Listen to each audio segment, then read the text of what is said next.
Hey, Read Through the Word.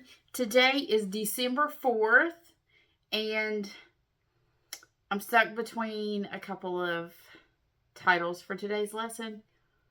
I think we're going with All Roads Lead to Rome, which I might have called this lesson that a couple of years ago.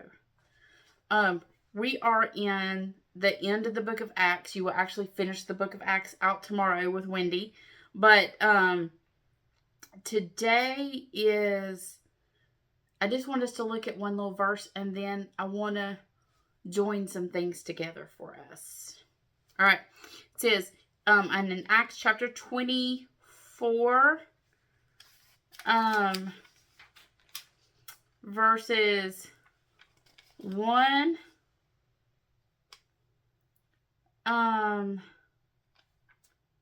let's just look at 1 and 2.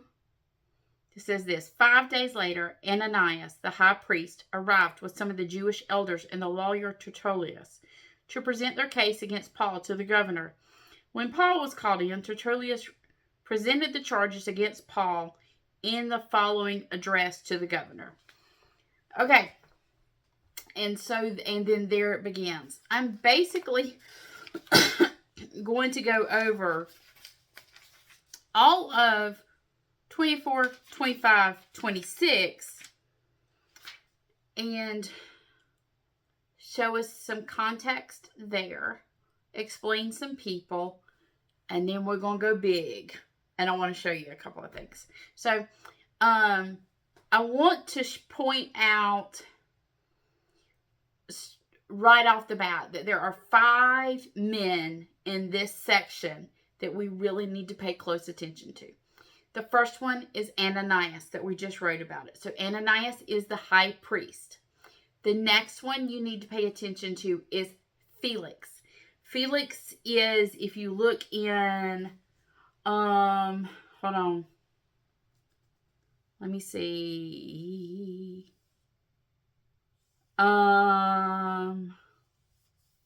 Governor, my accusers, temple, follow the way.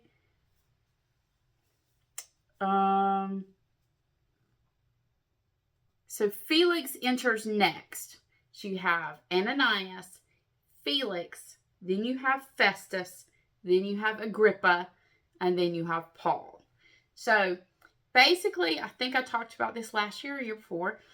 They play the pass the buck with Paul.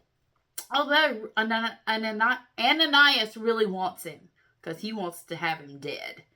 And he wants to be and that he knows. So, and Felix knows. So basically, Felix goes down to Jerusalem, and Ananias says, hey, bring Paul down here, and we're going to put him on trial. And Felix is like, yeah, if I do that, you're going to kill him. If you're really that serious about it, you head on up to Caesarea Philippi, and we'll take care of it there. So, they come.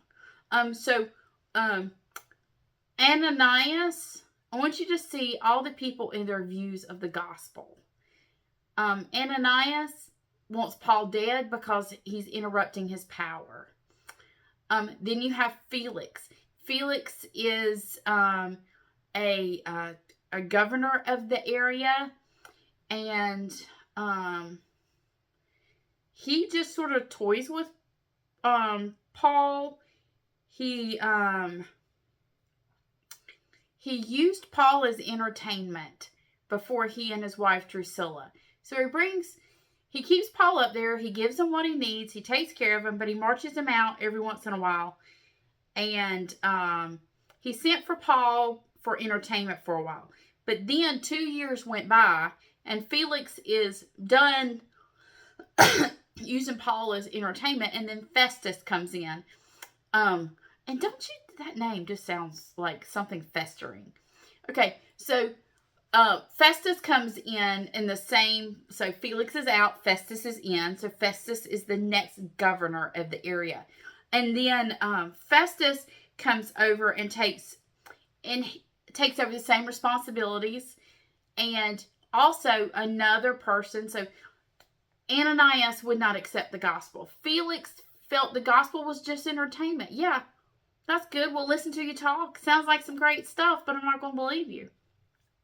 And then he hoped that Paul would offer him money and bribe him and he could make some money off of him, but he never did. So Felix is gone, and then Festus comes in.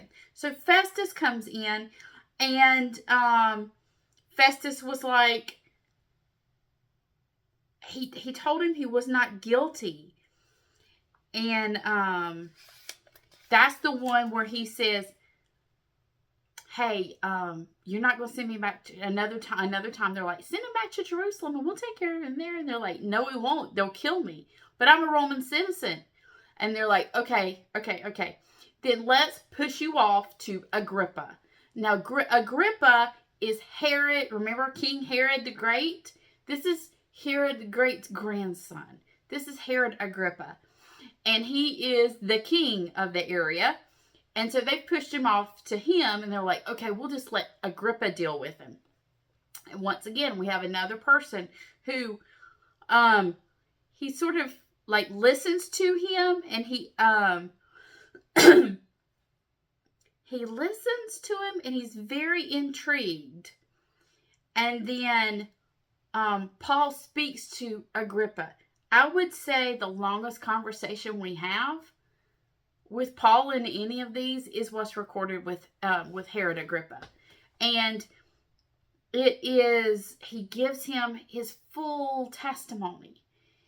And he said, Agrippa is like, he listens to the whole thing, and he says, you're crazy, Paul. This can't be true. He's like, he said, do you think you can persuade me to become a Christian so quickly? But he's like, he's not done anything. But now he's appealed to Caesar. So we're going to play, what is it? The buck stops here. We're going to take him to the buck stops here with Caesar. He appeals to Caesar, and so then what you'll open in your reading tomorrow is now he's going to go to Rome. But I want you to put a few things in context here as we see everybody pass the buck with Paul. That the sovereignty of God in control, the meta-narrative of Scripture, the power of covenant, the power of promise, as everything comes together here at the end of the book of Acts. My class at school, we're getting ready to be out for Christmas break, and we're finishing up a unit on the meta-narrative of Scripture. So y'all know that's my favorite. And to teach, and going through covenant with them right now, and making sure they understand. But the power that God has to keep every promise he's ever made, and that he promised Abraham all the way back in Genesis that through him the world will be blessed. And here we're watching it. We're watching Paul be marched before governors and kings, and the next will be the Caesar, and he will go to Rome, where he will sit in a jail cell as the world marches through Rome and visits Paul, and Paul evangelizes through his prison guards, through anybody that will listen, just like he did with Ananias, with Felix, with Festus, with Agrippa, with every person he came in contact with. That is a reminder to us. I would say there's three reminders I see here for us today. Be bold. Paul, every one of these people had the power to kill Paul. And Paul knew he was going to die. Once he hit Jerusalem and he left Ephesus, he knew he was headed for his death. But that he would be used by God every step along the way. He never shrunk back from anything that was placed before him. He never said, but you know what? I'm going to die. So I just sort of need to make whatever time I have here comfortable. I'm going to cry. I need to like enjoy my life. I don't have much time left. Or I need to enjoy the places that he puts me. He said, I need to be about the gospel. I need to put the gospel above all, because that's what my life will be given for. So he is always faithful, no matter where God puts him. He is faithful. He's faithful in a jail cell. He's faithful in a shipwreck. He's going to be faithful all the way till his head is removed from his body. He will be faithful. He will be bold. No matter where he's put, he will not shy away from the good news of Jesus Christ.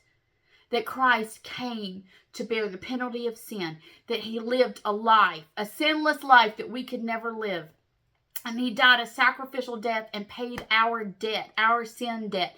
And because the debt was paid and the payment was acceptable, he was raised from the dead. That Jesus is God.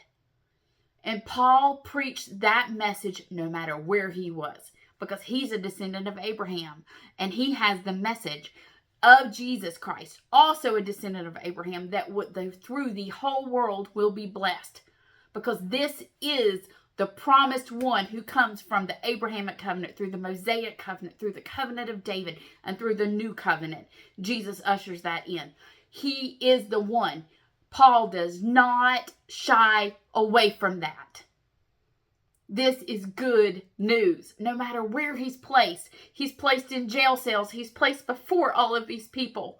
He's placed, one day he will stand before Nero and he will testify to the goodness of God.